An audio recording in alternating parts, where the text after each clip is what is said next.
మార్కాపురంలో ఉండే రాముకు బెల్లపు లడ్లంటే చాలా ఇష్టం.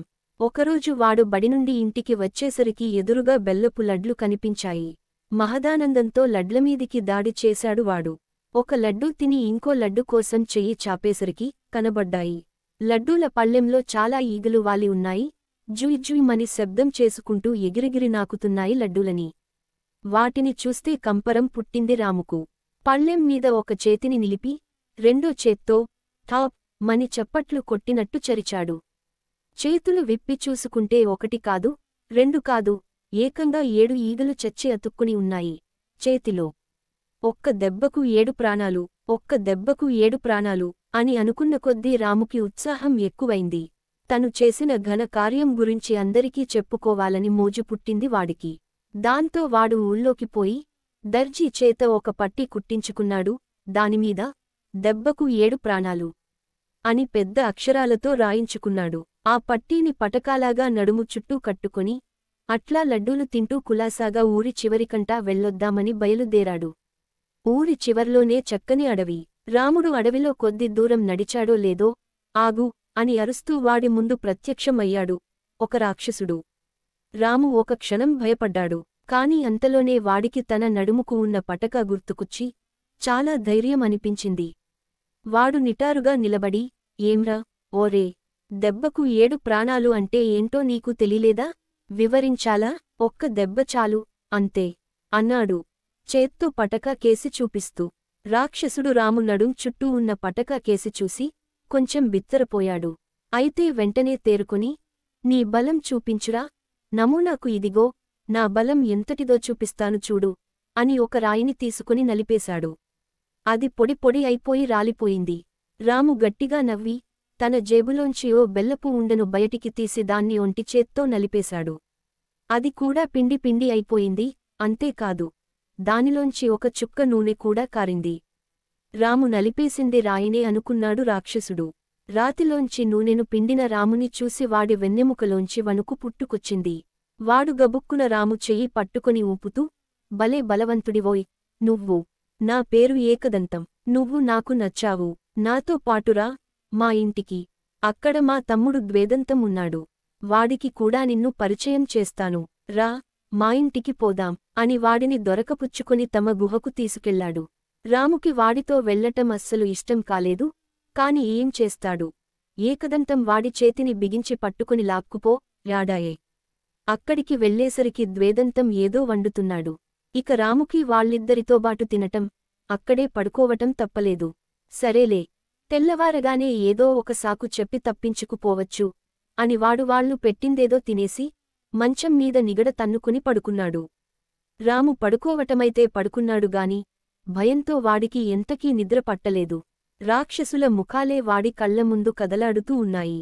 దాంతో వాడు ఒక్కసారి లేచి వాళ్ళిద్దరూ ఏం చేస్తున్నారో చూశాడు కిటికీలోంచి. ఆ సమయానికి ప్రక్క గదిలో రాక్షసులిద్దరూ మాట్లాడుకుంటున్నారు. ఓరే, మేలుకొని ఉండగా వీడిని ఏమీ చెయ్యలేం. కొంచెం సేపయ్యాక గాఢ నిద్రలోకి జారతాడుగదా, అప్పుడు ఇనుప కడ్డీలతో వీడిని సఫా చేసేద్దాం అని. అది వినేసరికి రాము ఇక మళ్లీ మంచం మీదికి ఎక్కలేకపోయాడు. దగ్గర్లో ఉన్న దిండులను తీసుకొచ్చి వాటిని మంచం మీద వరసగా పేర్చి తను మంచం వెనకగా దాక్కున్నాడు. అర్ధరాత్రి దాటాకలోనికి వచ్చిన రాక్షసులు నిండా దుప్పటి కప్పి ఉన్న దిండ్లను చూసి వాడే అనుకున్నారు. తాము తెచ్చిన ఇనుప కడ్డీలతో మళ్లీ బాదారు దిండ్లని. చివరికి ఆ మంచం విరిగి 2 ముక్కలయ్యేంత వరకు బాదటం ఆపలేదు.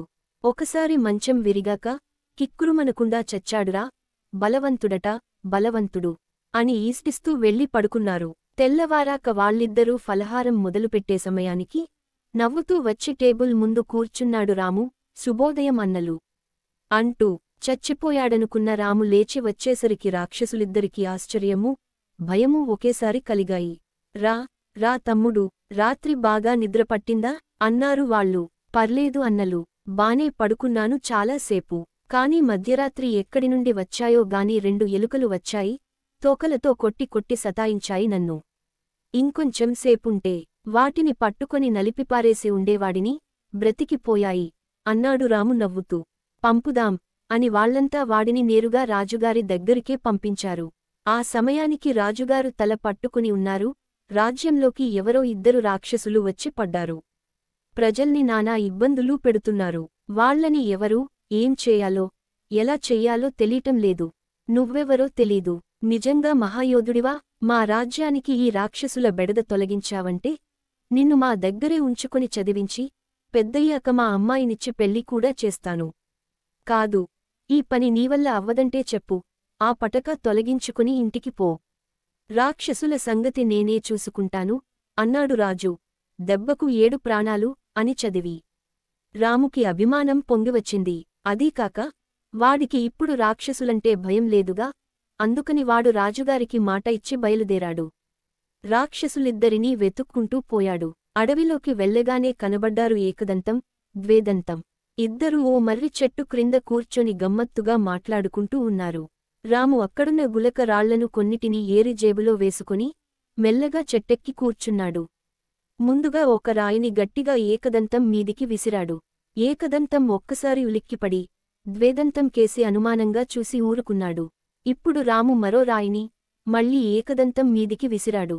ఈసారి వాడు, ఏమిరా, నీకేమైంది?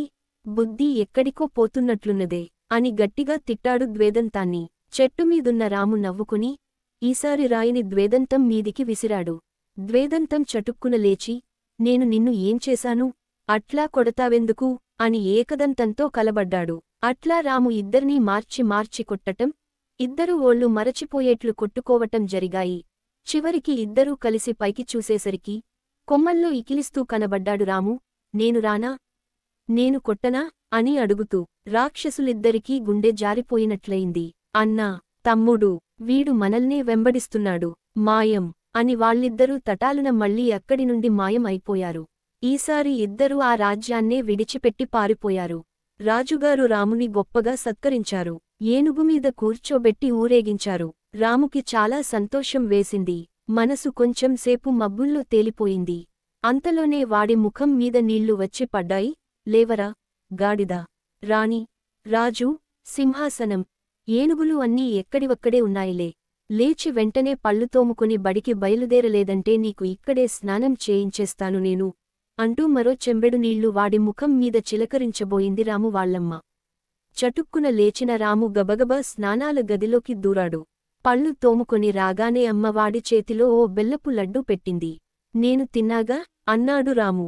ఎప్పుడు తిన్నావురా? నిన్న బడినుండి రాగానే పడుకొని మొద్దులాగా నిద్రేపోతివి. ఇప్పుడేగా నిద్ర లేచింది అన్నది అమ్మ అనుమానంగా. అప్పుడు అర్థమైంది రాముకి, అమ్మా, తెల్లవారు జామున వచ్చిన కలలు నిజమవుతాయా అడిగాడు. ఓరే, కలలేవీ నిజం కావురా, కరిగిపోతాయి. నిజం మటుకు నిప్పు, అది ఎప్పుడూ నిజంగానే ఉంటుంది అంది అమ్మ.